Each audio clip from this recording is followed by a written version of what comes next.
Hi and welcome. It is the book launch for In Their Names, virtual book launch. We have some awesome co-sponsors. In addition to Alliance for Safety and Justice, Reform Alliance is a co-sponsor, Building Opportunities for Self-Sufficiency out of Oakland, California, co-sponsor. The National Center for Victims of Crime out of Washington, D.C., co-sponsoring. We also want to shout out Mrs. Dalloway's bookstore in Oakland, who helped us out last night, and Politics in Prose in Washington, D.C., who's helping us out tonight. For all you East Coast listeners, welcome. We're so excited and honored to have you with us for this conversation. If you have not purchased In Their Names yet, you can do that at Politics and Prose. Great independent bookstore. Please support your independent stores when you're purchasing this book. So this book takes readers through the untold story of victims' rights and that political moment in U.S. history, the impact of that political moment on mass incarceration. And I also outline a few proposals as it relates to the future of public safety. I want to acknowledge at the outset that birthing this book was truly a community effort. And some of the major people who helped me do that are joining with me in conversation tonight. So it was with input from folks like Aswad, Tanish, who joined us last night, Shakira, who's here tonight, Robert, who's here. Jess was with us last night. We've got Annie with us tonight.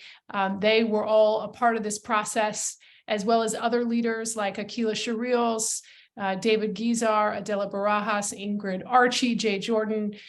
We had a lot of input on the development of this book. So with the input of these leaders and their stories, my hope is that this book offers some education as well as some inspiration and some possibilities for a path forward. So, to everyone who was in the book, who's with me tonight, as well as our Time Done members, our Crime Survivors for Safety and Justice members, this book is most definitely for you.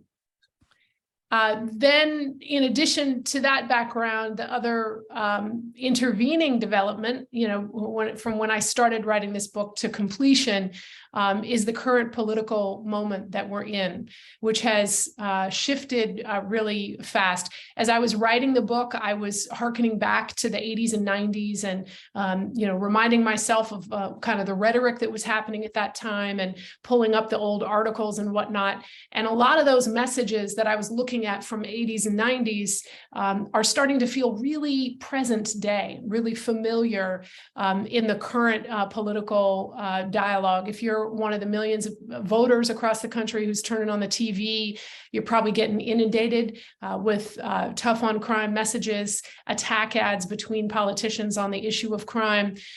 It's more present than it has been in our political atmosphere in probably 20 or 30 years. And a lot of the sort of concern about crime is right and is valid. The devastating and outrageous increase in homicides are an urgent crisis in the country that must be addressed. But the messages that are emerging in the political atmosphere are sounding like taking us back to a time of failure, sounding similar to what started us down this road of failed crime policy. So my hope is that the book is also for voters and also for people who are trying to make sense of the complexities of our political world and refrain from re-embracing in the call for building up criminal justice as a proposed solution to crime problems. So what we're going to do tonight is I'm going to read a little bit of the book to you, and then I'm going to pull in leaders who are featured in the book into a conversation. Let's just introduce the other panelists, and then I'll jump into the excerpt. So first, Robert Rooks, the CEO of Reform Alliance and co-founder of Alliance for Safety and Justice. Welcome, Robert. We've got Aswad Thomas, the Vice President of Alliance for Safety and Justice and the National Director of Crime Survivors for Safety and Justice. Welcome, Aswad. We've got Shakira Diaz, the Chief of Federal Advocacy for Alliance for Safety and Justice, joining us from Cleveland tonight. Welcome, Shakira. And we also have Annie Nickel with us, the co-creator of the New Legacy podcast. Welcome, Annie. So let me start off by just reading a little bit, and then we'll jump into it. This is, I'm just going to read a little bit from chapter 1. Millions of people in the United States have experienced the traumatic impacts of violence without meaningful access to support for recovery and healing. The terrible irony of this crisis is that even as every year more victims must reckon, mostly on their own, with life-changing traumas and mounting financial debt, the United States is coming out of 4 decades of unprecedented political attention to the plight of victims of crime and exponential growth in the criminal justice system, the very system purportedly tasked with protecting victims. Through the so-called tough on crime era of the last 40 years, proclaimed concern for victims has been elevated over almost every other political issue in American politics, driven by attention to what politicians in the 1980s called the overlooked victims. Drastic changes have emerged in the operation of criminal justice. And the most powerful political movement at the center of these sweeping changes, which fueled tough on crime and criminal justice expansion, was the victims' rights movement. That movement has now influenced nearly every aspect of American political life and nearly every aspect of the justice system, from courtroom protocols to police and prosecutorial practices, sentencing decisions, the size and power of corrections agencies. The United States went from having virtually no laws related to victims on the book in the 1970s to enacting literally thousands of law changes in every single state in the nation and federally. From the 1980s to the 2010s, over 32,000 laws seeking to advance victims' rights were enacted. In terms of legislative accomplishments, this movement has been one of the most successful political movements in U.S. history. Yet despite all the rhetoric, law changes, new investments, and political attention, the justice system that was bolstered to advance victims' rights continually fails to see most crime victims. Even though the law and order-oriented victims' rights movement birthed new rights and assistance, it also cemented a hierarchy of harm. The justice system's long-standing hierarchical lens through which victims are seen or unseen. This is a hierarchy that falls primarily along race and socioeconomic lines, one of whose harm receives official recognition and response and whose does not, of which victims matter most to our justice system and which do not. Instead, for far too many, the larger effect of the movement was not courtroom rights or recovery help. Rather, it simply added fuel to grow the budgets and power of justice bureaucracies across the nation. Victims' rights became the moral justification for expanding criminal justice power, but the resulting criminal justice agencies have been largely incapable of protection or help for those most hurt by crime and violence. Instead of becoming responsive to more survivors, the justice bureaucracies became a political powerhouse, the voice of public safety in policymaking, the lobby that orchestrated the expansion of what is now widely understood as America's broken system of mass incarceration. Empowered by the political perversion of the calls for victims' rights, the U.S. criminal justice system has grown in just a few decades into an unparalleled juggernaut, an extraordinarily expansive array of institutions that wield immense power to intervene on the lives of everyday people with excessive punishment and a lifetime of social exclusion. This carceral growth, combined with chronic victim disregard, has devastating consequences for public safety. The excessively punitive system now often adds to trauma more than it addresses it, a response that actually contributes to the cycle of harm. The fact that decades of investments in criminal justice have been justified in service of protecting victims of crime when most victims haven't seen the justice system offer any real protection or help, is perhaps the most sinister and ironic aspect of mass incarceration. Mass incarceration in the name of safety and disregard for most victims are two sides of the same coin. So, Robert, you and I have been around long enough to remember when all this came about. Remember when, the 80s and 90s, criminal justice issues went from relative insignificance to near constant topic on the news and in political circles, when it was the way to get elected was to be as tough as you can be. You were, a community organizer from all the way back then, way back. And, when you were a community organizer, it was an uphill battle. I'm wondering if you can talk a little bit about those early years and why, once that mass incarceration train got going, why it was so hard to stop it. Yeah, absolutely, Lenore. As I was hearing you ask the question, I was thinking to myself, the more things change, the more things stay the same, because a lot of what you are articulating regarding the environment is happening again, right before our eyes.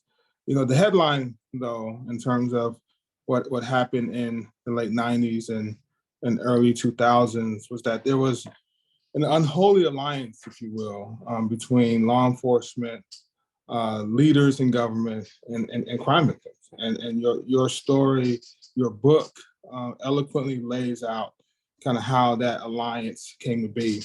And the result of that unholy alliance, it basically cemented in the minds of the public, in the minds of society, that justice bureaucracies were the voice of public safety. And that has basically created decades of policies, of practices, and of culture that has fed mass incarceration. And so I so appreciate what you've been able to do in this book by kind of telling the story of the role victims played in that unholy alliance, from a more kind of practical perspective and from organizer perspective. In Hartford, Connecticut, started out 97, knocking on doors, talking to neighborhood residents about public safety, about what they wanted out of their community. And they were clear. They wanted investments over incarceration. One of the campaigns that we were working on was to equalize sentencing between crack and powder cocaine. The disparity still exists at the federal level. It exists in many states. Some states have been able to equalize it. In Connecticut, we were one of the first to address it. But in talking about the importance of equalizing between crack and powder cocaine, it was a neighborhood resident, someone that was dealing with addiction herself, said that it was important that we invest resources in the community because there was not any treatment for cocaine addiction at the time in the city, and she it was difficult for her to find support and treatment beds in the state. And so we included within our campaign, on one part, the equalization of crack and powder cocaine, and the other part, investments in substance abuse treatment infrastructure in the state. And we organized. We went to the legislature, met with leaders in government, and made the case why we needed to both equalize on the racial justice side and invest in communities. And we were able to get our legislation through the House and through the Senate. But unfortunately, our legislation was vetoed by the governor of Connecticut. It was Governor Jody Rell. She was relatively young governor. This is 2004, 2005. And she vetoed the bill. But when she vetoed the bill, she basically raised the fact that racial disparities existed. It was the first time governor acknowledged racial disparities existed in in the criminal justice system in that way. And she called attention to the issue and was holding her system leaders accountable. And the truth of the matter is they didn't like that. Criminal justice system leaders wanted to be the voice of public safety. They didn't want us in the community to weigh in on that. They felt like they could speak and find solutions, and they attempted to discount us. But people power is something that we know works, and so we organized hundreds of people on the steps of the Capitol to hear us, and the governor heard us by sending a veto message to hold account her system leaders, and then propose her own compromise bill to equalize sentencing and reinvest in community. And that was an important day in 2005, where we felt like, although it wasn't the ideal bill, that we won the messaging war over system leaders. But they didn't like the fact that we were in their face, because they wanted to be the only leaders and messengers that communicated public safety. So I so appreciate your book, because you lay that out clearly, and more importantly, you lay out the importance of victims' voices in this discussion and in this debate, which is something you and I have been doing, working on for over 20 years. So I congratulate you and thank you for doing this so eloquently. So, Robert, I just appreciate your comments so much, and I wanted to include you, obviously, in this book, not only because the work I'm referencing was birthed out of our partnership, and we built ASJ together from the ground up, and it's been a life-changing experience. And also because, you've always said, who has a monopoly on safety wins the safety debate. And, who has had that monopoly, and the way you've talked about it tonight was really, it was criminal justice bureaucracies that have really sort of owned that space in public safety. And, what you're talking about is like, the total disregard for actual survivors in the neighborhood who have real solutions. So there's like disregard of survivors and bureaucracies taking that space. And then there's using survivor stories also to justify, right? So it's either on either side, it's either, being disregarded or being used. So I want to bring Annie, you into the conversation with that perspective. So, while Robert was knocking on doors in Hartford, you were growing up in California. And, I was hoping you could talk just a little bit about how the politicians and the media reacted and responded to, to your family tragedy, and what that response has meant for, California's justice system. Yeah. So let's see. So my connection to this history began in 1993 with the kidnapping of my sister, Polly Klaas. Polly was 12 years old the night that she was abducted from our bedroom. And a lot of folks might remember her story. It was an extremely high-profile case that received national attention in the months and years after Polly went missing. And people really identified with our loss in a way that I think most survivors never get to experience. There was an outpouring of anger and fear, especially in white suburban communities. Journalists were camped out on our doorstep for months.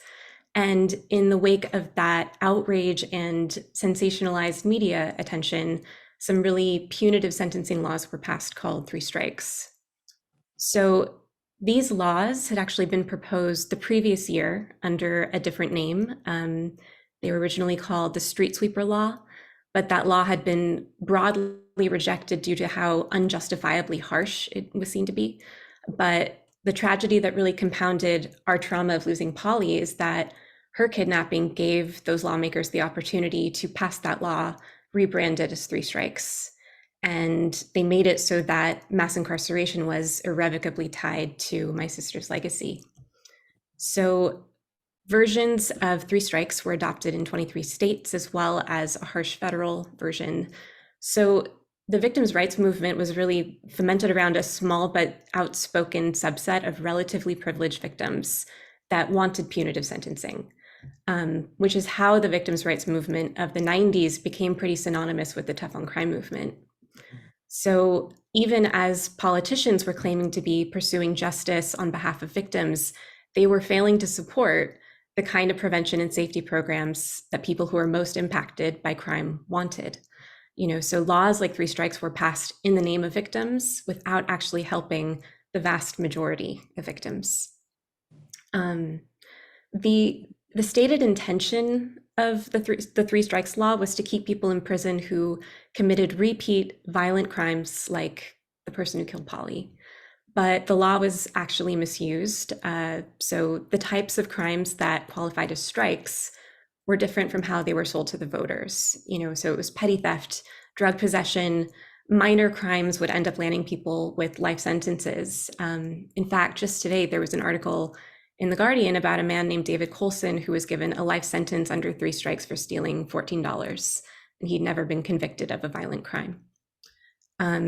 David's story is also an example of how the worst effects of 3 strikes have been felt by people of color. In California, almost 80% of people convicted under 3 strikes are people of color, most of whom don't pose a danger to others. And so these harsh laws have really reinforced racial disparities in the criminal justice system, and they haven't actually been linked to a reduction in crime. So this law was passed in our name, but it was done without our consent. I do not want this law to be in place. I don't want this horrible injustice to be the sum of my sister's life, and I don't want our pain to be used to punish others. I really believe that my Polly would not have wanted this to be her legacy. So speaking for myself, I know that these laws did not make me feel safer. And I think it's time to acknowledge that the solutions for safety are not behind the closed doors of people with political power. The solutions we need and that will actually improve public safety are being created in the communities most impacted by crime. These communities have been working to disrupt cycles of harm through prevention, through equitable access to support and healing, and they're making lasting change. So I'm just here to share this history and to build a new legacy for Polly and to advocate for trauma-informed policies and community-led initiatives that actually make us safer. Thank you so much for that, Annie. And new legacy is what y'all are building indeed. We appreciate you. So Shakira, you were in Cleveland at the time that a lot of what both Robert and Annie are talking about in terms of what was going on, across the country.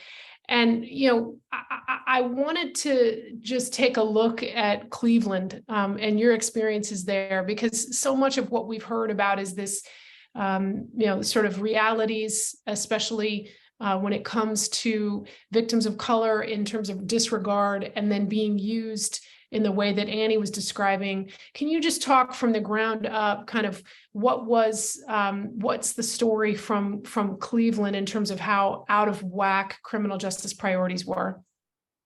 Sure.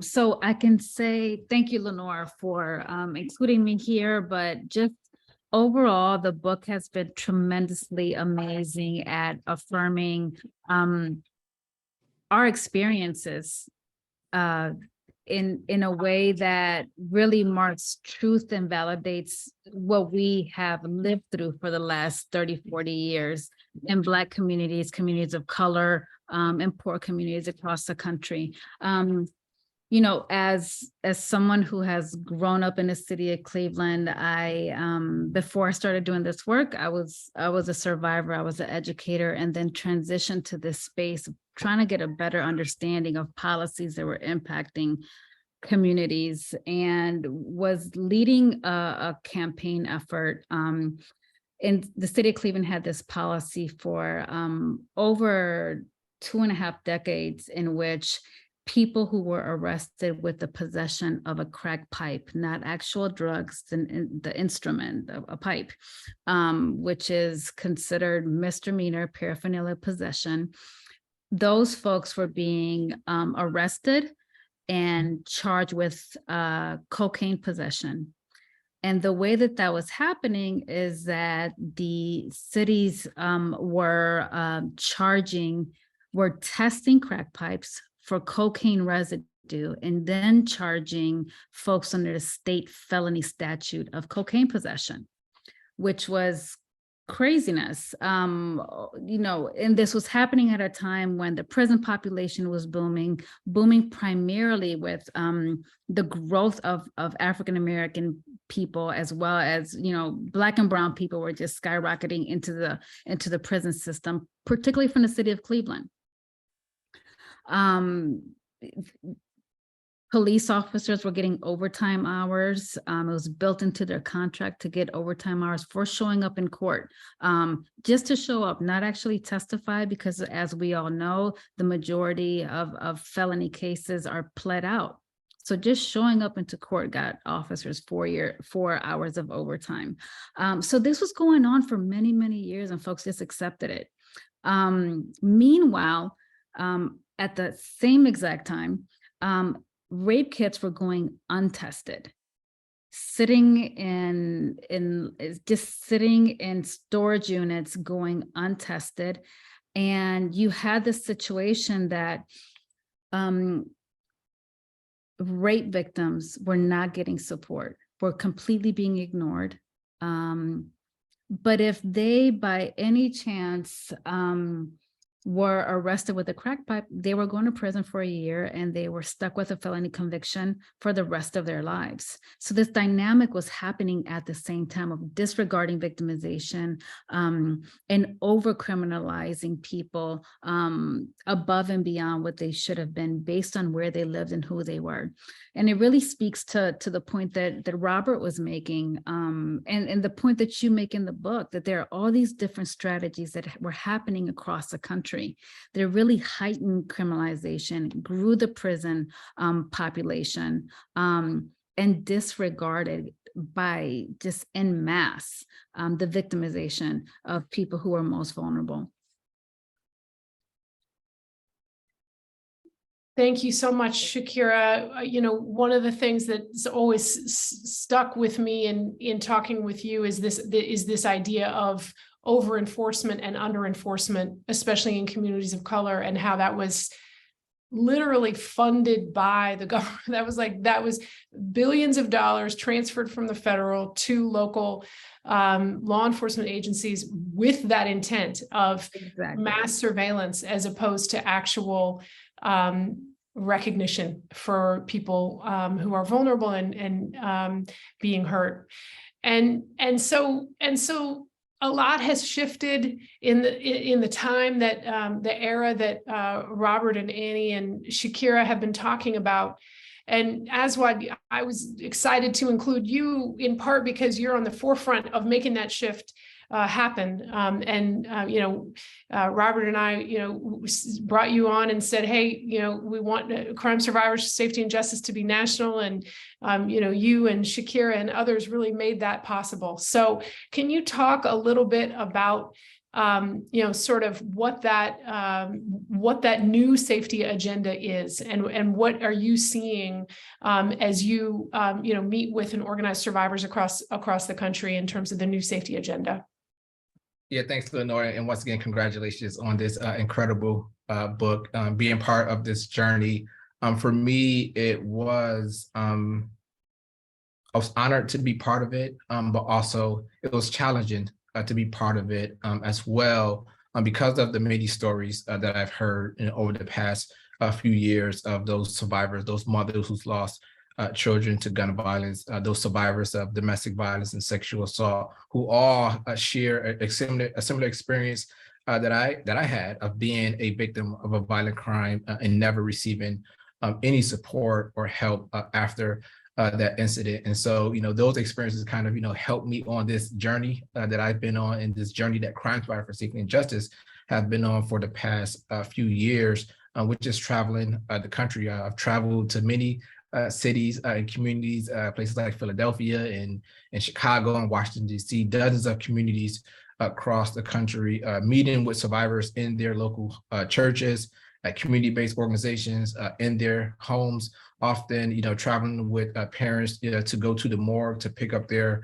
loved ones' last remaining possessions. And in many of those conversations, I could tell I spent the most of my time just listening to those survivors and listening to those experiences, but also listening to how the system has failed them as well. And through that listening, and that's what really been driving our work the past few years. Many of the survivors that we've worked with, that we've talked to, many of them have never heard of victims compensation, just like I never heard of victim compensation. Many of them have never accessed any mental health or victim services. Many of them have to live in unsafe homes because they cannot relocate from their residence because of policies that are in place. Many of them are often having to return back to work immediately after burying a loved one, or immediately after becoming a victim of violent crime, because they don't want to lose their job. And in these many conversations, one thing that we do in all of our states is that we have these policy retreats where we bring dozens of survivors together to talk about the barriers that exist in their community, in their state, related to the justice system and victim services. But we also talk about the solutions as well. And part of those solutions that we've been kind of able to help, champion in states across the country, like changing victims compensation programs in many states. Just think of some of the policies that have been in place, as you outlined in your book, Lenore. In order to be eligible for compensation, in many states, you may only have 48 hours or 72 hours to apply for compensation after becoming a victim. Even if you meet that threshold, often you maybe only have 1 year or even 2 years to apply for the program. And many of the conversations and meetings and trainings and the policy treats we host is often the first time a person is hearing from the compensation about the compensation, years after they became a victim of a violent crime. So we've been able to kind of, organize survivors, bring them to the state capitals to change compensation policies in a half dozen states, to lift up those time limit barriers, to increase access to compensation for not just the survivors, but also for their family members as well, who's also affected by violence. We've also been able to, which I'm extremely excited about, is been able to, launch more trauma recovery centers in cities across the country. When I became a victim of gun violence, I remember being discharged from the hospital, back into the same neighborhood where I was shot, not connected to any services. And so when survivors hear about this idea of a trauma recovery center, that's a community-based center in their community that provides free mental health services, case management, wraparound services based on their own individual needs, our survivors get super excited and ready to advocate for those trauma recovery centers. And now we have 40 across the country. And through our work, not only are we, passing laws, but we're also providing peer-to-peer support and building this community survivors as well, and also providing resources like access to free counseling, connection and referrals to other service providers, helping people get the things that they need for stability, for health and wellness, but also training them to be advocates as well, and bringing those voices to the state capitol to meet with legislators, to set forth, a vision. What does safety look like for them, in communities that are most impacted by crime and violence? Those same communities are least supported by the justice system, are least supported by the traditional victim services. So when we're meeting with legislators, we're calling for a new vision, which you've outlined in your book, Lenore, and is really centered around what make communities safer, what make communities well.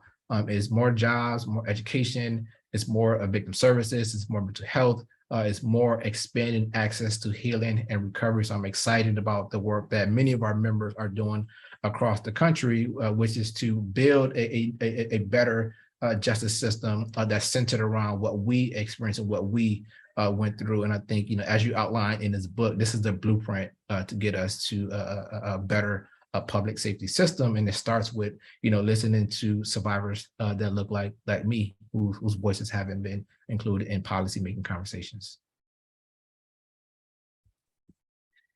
And so one of the things I love so much, Aswad, about the solutions that you're laying out is, there's this sort of moral good of just, listening to folks who've been hurt when you want to talk about safety, right?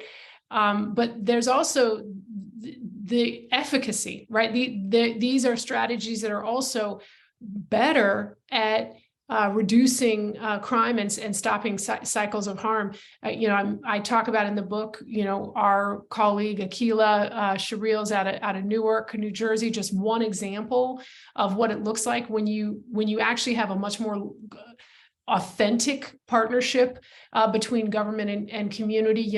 They started out in 2015, and it was focused on, started at the Newark Community Street Team, started off doing neighborhood outreach and conflict mediation, and then expanded that to safe passages for kids to and from school, expanded that to, hospital-based intervention, as well as trauma recovery services for victims of violence.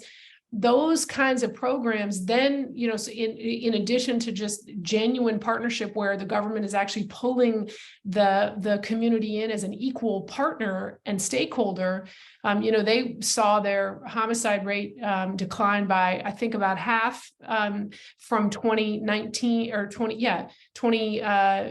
2019. And then after that, after COVID, homicides and violence have been skyrocketing, and it's been horrifying to say the least. And Newark's homicide rate has not increased on parallel or on the same track as other cities.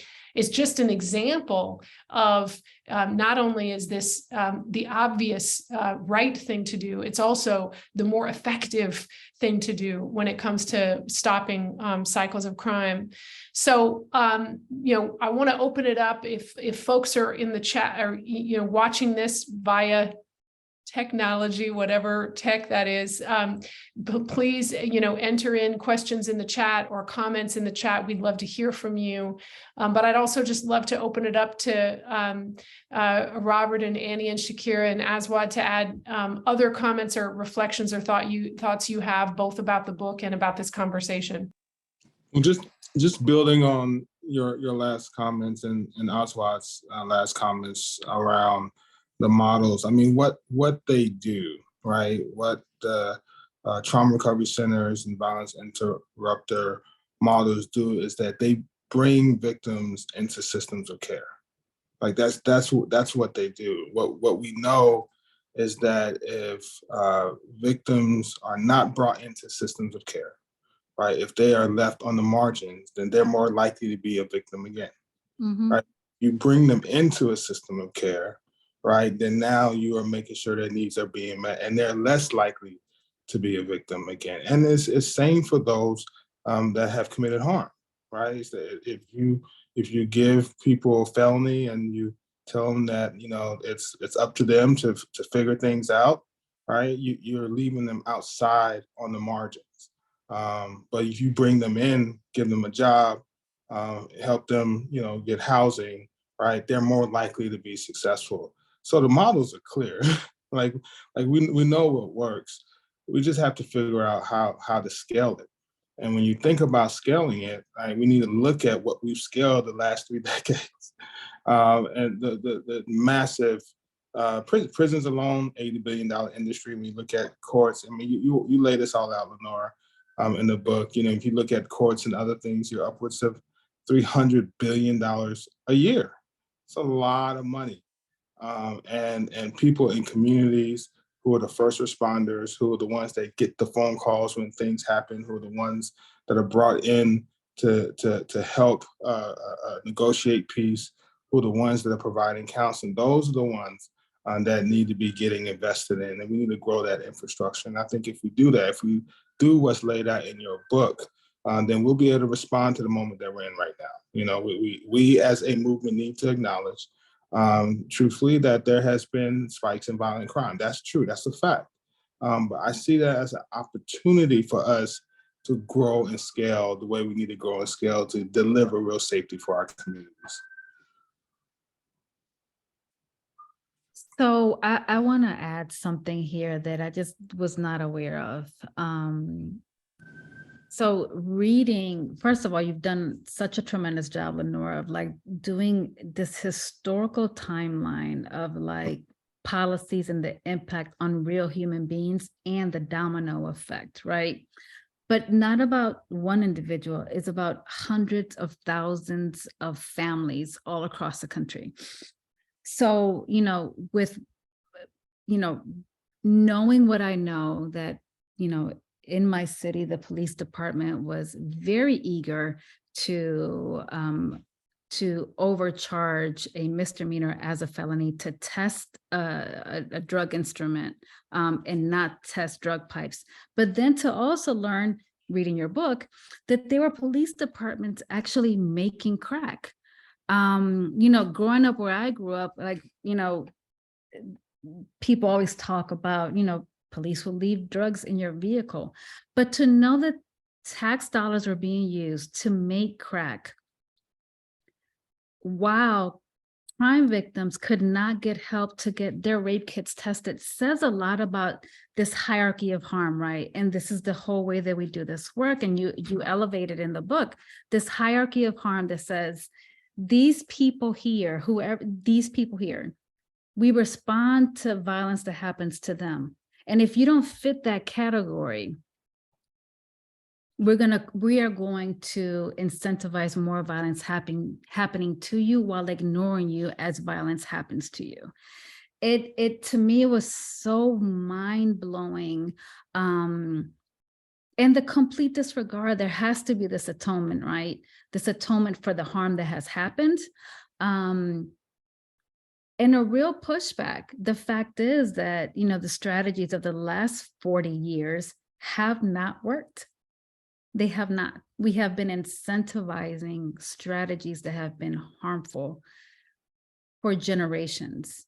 And we do need to invest and scale up in strategies that have been helpful, but that have not been invested in to scale.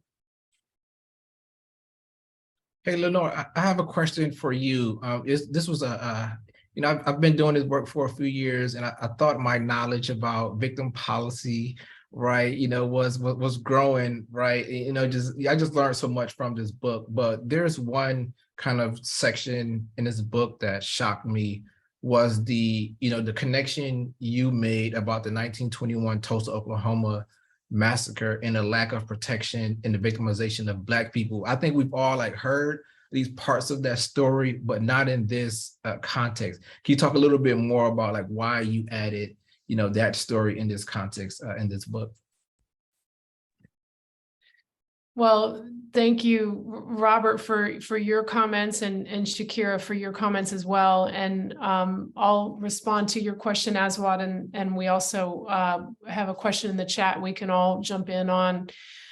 So, one of the things that I kind of found surprising was the amount of money that has been collected federally for victim compensation.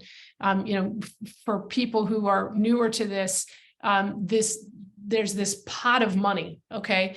It was literally created in the 1980s, it didn't even exist. And within a short period of time, this became, first in the millions and then hundreds of millions and then billions of dollars annually that is supposed to be available for victims of crime. And it's distributed out to states. And in some of the states, they can then use that money to compensate victims. And one of the things I found so notable was that this is money that has the capacity for being spent in an unrestricted way to right wrongs, to harm, or to recover from harm, right? This is money that is literally there with acknowledgement that when people are hurt, we need to recognize the hurt and we need to compensate. Okay.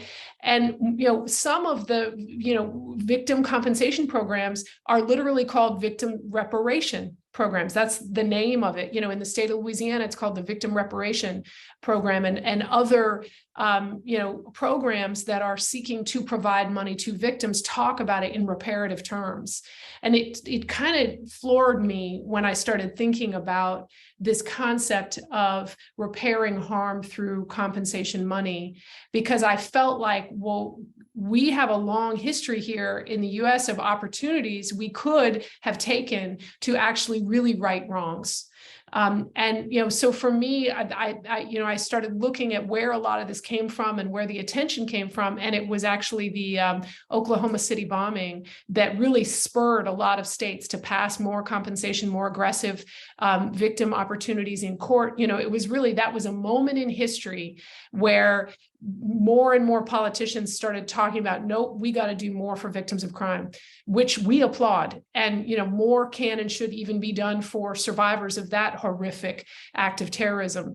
But then thinking about that and how quickly and swiftly government moved to address that, it just sort of shocked me to think, why can't we do that right now today for survivors and the living relatives of survivors for the other tragedy in Oklahoma and many other tragedies that have happened in terms of domestic terrorism. So I think that was sort of where the comparison came, was just really uncovering all this money that is sitting there and just wondering, why can't this money be used?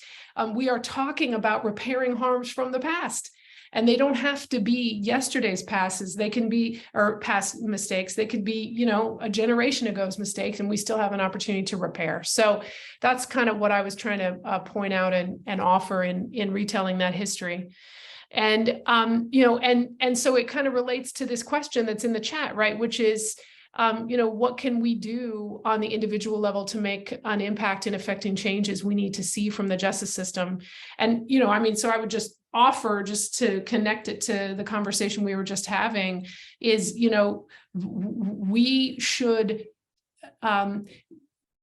repair harm at a structural and systematic level.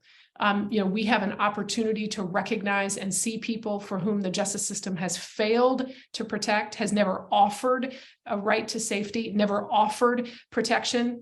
You know, we can see people who have never been offered a right to safety, who have then been harmed, and provide recovery help. We can do it right now with money that's available today through victim compensation and other victim assistance. So that's my one thing, is support government in repairing harm. Others want to jump in on this question?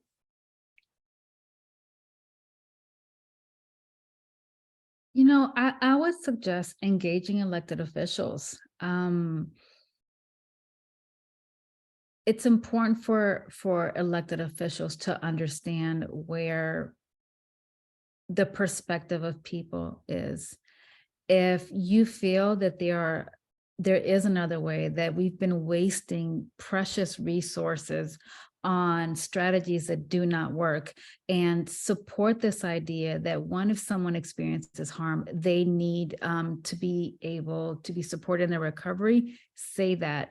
If you feel that we need to elevate strategies that actually elevate safety, ensure that everyone has the opportunity to live in safe communities, say that. It is important that we are not creating laws based off of Law and Order episodes. And unfortunately, Law and Order episodes are actually cited in legislative hearings. And that is not okay. This is not entertainment. This is people's lives. And they are hundreds of thousands of people who have been disregarded, who are not even seen. I remember, I love the title of this book, but I did tell Lenore she should have titled it "We Ain't Crazy," because these are experiences. We have lived this for so long, but there hasn't been this open conversation. This validates our experiences, that this was very much happening, still is happening, very coordinated, very well invested. And And I do love the title of the book, but we're not crazy. Like, this is actually something that's been happening for the last 40 years, and it needs to stop.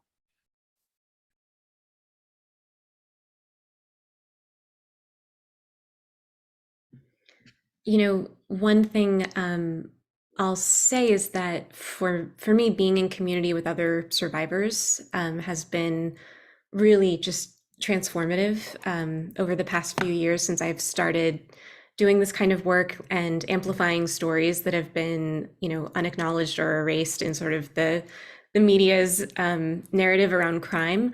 I think that a few years ago, I might have thought that like it would have been inevitable that we would have returned to this kind of tough on crime approach. And the thing that's so confusing about hearing the rhetoric is that I feel so much hope.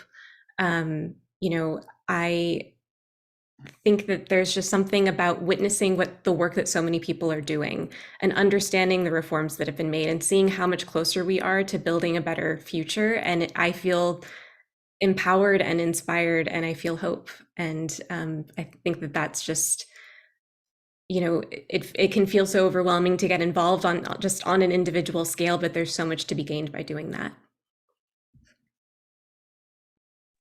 Yeah, there's like real value in being seen and being heard. You know, as a survivor, we all experience the impact of that, whether it's, there's some real physiological, mental health, behavioral health impacts to violence and trauma. And it's important to acknowledge that, and it's important to support people because we are more than our victimization. We are more than the worst thing that's ever happened to us and the worst thing that we've ever done. But that's not where our resources are going.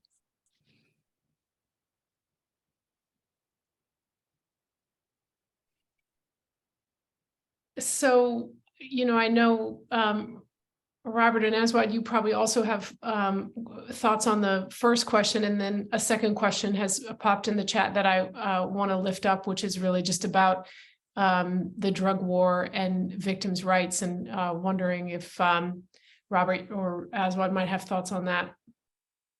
Yeah, no, I really appreciate the question and the connection being made in that question. Where my mind goes is what you uplift in the book, Lenore and Shakira, what you already talked about, which is the hierarchy of harm. That comes from not seeing people fully as human, and not giving people what they need as humans to survive, to get well, to get better. And the harm reduction movement was founded in that reality, where people were not being trusted, and they were being criminalized. And so you know, for years, the harm reduction has saved lives, people on the front lines, giving people what they needed in terms of clean needles, condoms, support to be able to take care of themselves. And they saw people and they witnessed people. And this book, to me, kind of like explains it from the perspective of crime survivors, but it all ties to, and Lenore, you touch on it, is our historical relationship to race, and racism, and how we have embedded you know, structural racism inside of our systems at every level.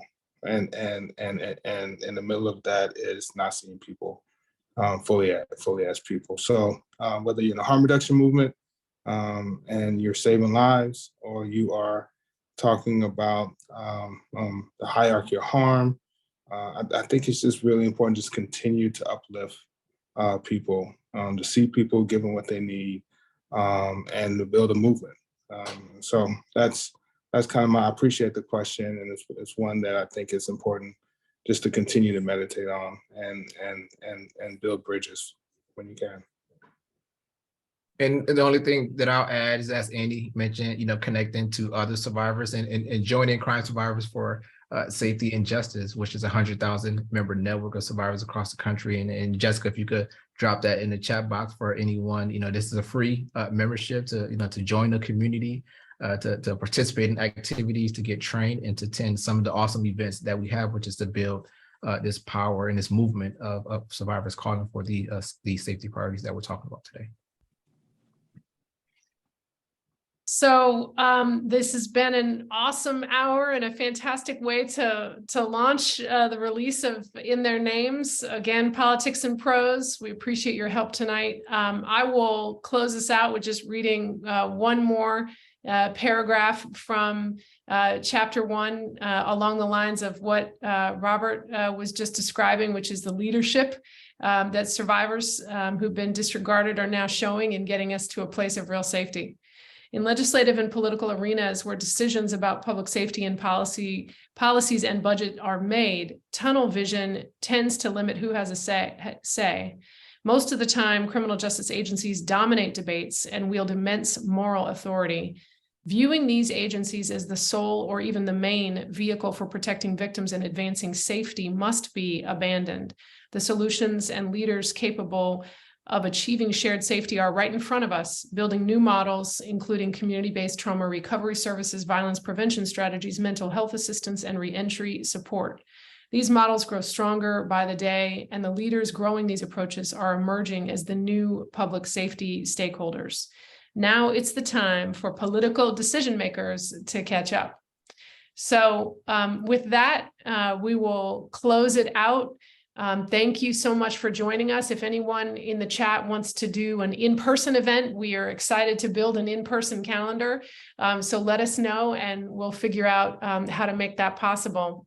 So thank you so much, Robert, Annie, Shakira, and Aswad, as always. Y'all are my heroes. So let's march forward. Thank you. Congratulations, Lenore. Thanks, Lenore. Go get the book, y'all. It's a great book. And their names.